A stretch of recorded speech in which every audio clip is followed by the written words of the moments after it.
పగోడు పర్రారయ్యద పవనన్న అలికిడి రాష్ట్రాన్ని చేసిన.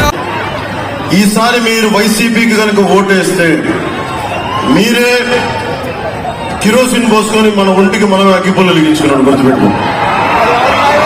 ముఖ్యంగా యువతని చెప్తున్నా, భవిష్యత్తు మీది, నాది కాదు. భవిష్యత్తు మీది, మీ పెద్దవారిది కాదు.